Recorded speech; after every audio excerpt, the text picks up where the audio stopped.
Gather close, listeners, for a tale that'll chill your bones. This is the story of Lila, a 32-year-old woman living in the sleepy town of Willow Creek, somewhere in the heart of America.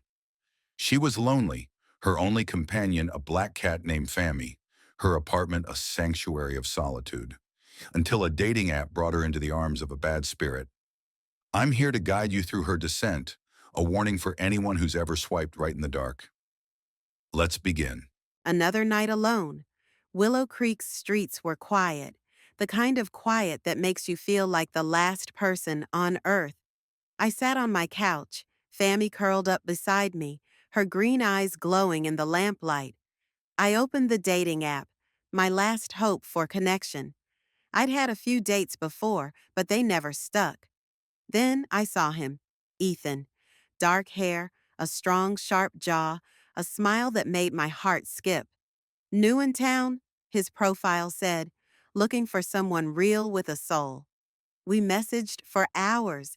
His words were smooth, like he knew exactly what I needed to hear. When he asked to meet at the old diner on Main Street, I said yes. Fammy hissed as I grabbed my coat, but I brushed it off. I needed this, a lot. Lila was so keen she almost dropped her car keys before she started the engine. After a 5-minute drive, she pulled up outside the place. The diner was nearly empty, its neon sign buzzing and flickering like something from a movie. Inside, Ethan was already there, sitting in a corner booth, his presence somehow dimming the room. He was very handsome, but there was something off. The flowers he brought were wilted, their petals cold to the touch. Lila ignored the unease creeping up her spine. She then weirdly remembered the way Fammy's warning hiss echoed in her mind before she left. She brushed it off just as she looked and made eye contact with him and took in his bright blue eyes. They talked about her job at the local library, her love for old romance novels, his vague answers about his past. His eyes never left hers, but they seemed to look through her like she was a ghost. He walked me home that night. The air felt heavier with him beside me, like just before a storm you knew was coming. Back at my apartment, I poured us some wine. Fammy darted under the couch, hissed her tail upright and stiff. I lightly laughed if off. Ethan smiled, but it didn't reach his blue eyes. We talked more, and I felt drawn to him. His voice was hypnotic. Before I knew it, we were kissing. It was electric at first, but then his touch turned cold, too cold.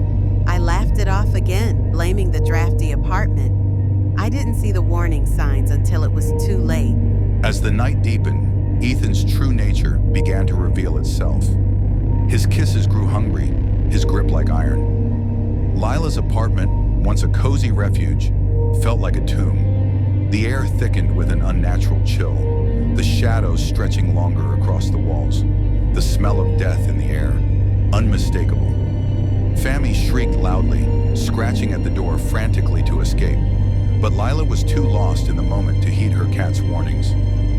More annoyed than anything, Ethan's eyes began to glow faintly, a sickly green of corruption, as he whispered words that weren't human, words that sounded like a chant from a dark, long-forgotten time. I felt it first in my chest, a searing pain and pull, like something was being ripped out of me. His hands were claws now, digging into my soft skin. I tried to scream, but my voice was so weak. "Ethan, stop," I gasped, my body growing limp. His smile was dark, hollow, and his face twisted. I saw his true, nightmarish, demonic face, his mask slipping off. I saw my life flashing before me, my childhood, my first love, every laugh, every tear, pouring into him as he roared triumphantly. My vision then darkened as I faded into oblivion. Fammy's cries were the last thing I heard. Then, nothing. What was left of Lila's life force was gone, drained by Ethan, a malevolent spirit who'd used the dating app as a hunting ground. Her body lay crumpled on the floor, pale and lifeless, her eyes frozen in terror. Fammy the cat ran into the night, her eyes wide with fear. But Lila's story didn't end there. Her spirit rose, a translucent figure with hollow eyes trying to form the last scream she had in life that never left her lips. She was bound to the apartment, her rage and sorrow a chain that kept her tethered. The mirrors fogged with her breath, the lights flickered, and the air grew cold with her presence. I'm still here, trapped in these walls. Ethan disappeared, leaving me like this, a ghost, a shadow of who I was. My phone sits on the table, the dating app still glowing, mocking me with new matches. I try to knock over vases, scratch the walls, scream into the void. Fammy comes back sometimes, sitting on the windowsill, sensing and staring at me with those knowing cat eyes. I want to warn the next person who moves in, but all I can do is haunt, a reminder of what happens when you trust too easily. Months passed in our reality, but an eternity for Lila. But eventually a new tenant arrived, a younger, prettier woman than Lila was in life, named Sarah. She was full of energy and fresh out of college, scrolling her phone for new friends in Willow Creek. She didn't know the apartment's history, didn't hear the town's whispers about the cursed place on Maple Lane, or the mocking jokes and gossip about Lila, that she half dead anyway. Everyone in the town, including the medics that found her many days later after the other residents complained of the smell, thought she had died from a heart attack, a rare heart defect, as that was the conclusion after her autopsy.